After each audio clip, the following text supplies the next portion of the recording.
auto debit menjadi tunai. Loh, ngapain saya? Saya harus merubah ini, saya nggak pernah menandatangani apapun kok. Saya nggak mau. Dirubah lagi menjadi amandemen, surat tanda tangan amandemen atau surat apalagi sampai berapa formulir yang ditawarkan ke saya berkali-kali. Bahkan ada saran, lapor aja polisi buat surat kehilangan. Sampai seperti itunya. Jadi dari situ kita sudah tahu perusahaan ini tidak ada itikat baiknya. Sudah motif jeleknya sudah muncul semua, kelihatan. Nah, dari situ sampai ya mereka tetap tidak mau memberikan penangguhan pembayaran, saya nggak masalah. Ada satu hal lagi juga mengenai penyerahan buku polis. Penyerahan buku polisnya itu bermasalah karena pada saat diserahkan itu bukan kepada saya, tapi dititipkan ke saudara saya tanpa tanda terima apapun. Nah, waktu itu waktu email yang kedua itu saya juga jelaskan, terakhir itu saya ngomong juga, saya loh tidak pernah menerima buku polis itu dari si agent, saya katakan begitu.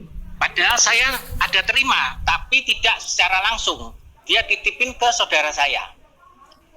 Nah, saya jelasin apa buktinya kalau memang saya pernah menerima, kapan dan di mana saya menerima itu, saya mau tahu buktinya.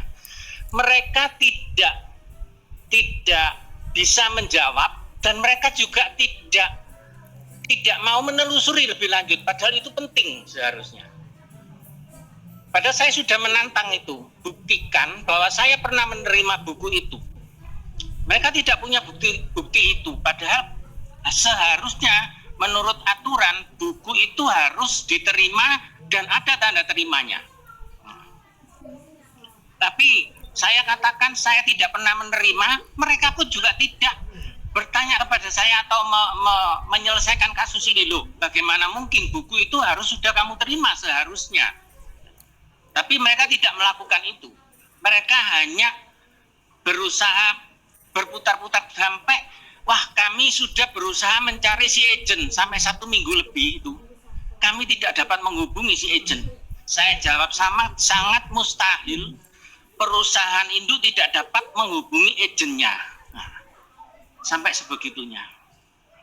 Jadi kalau menurut saya, perusahaan terutama yang saya tahu persis Prudensial ini tidak ada itikat baiknya. Sudah dari awal itikatnya sudah buruk. Nah, mulai dari email saya yang pertama itu sampai terakhir masalah saya waktu minta penangguhan pembayaran, akhirnya diajak berkelit-kelit, termasuk disarankan membuat surat kehilangan dari kepolisian, padahal tidak ada cerita seperti itu dan tidak ada kejadian itu, termasuk urusan mengenai penerimaan buku polis yang bermasalah itu. Saya tantang sudah seperti itu, tapi mereka tidak mau menyelidiki. Harusnya itu menjadi tanggung jawab mereka untuk menyelidiki. Loh, kok bisa buku ini sampai tidak nyampe?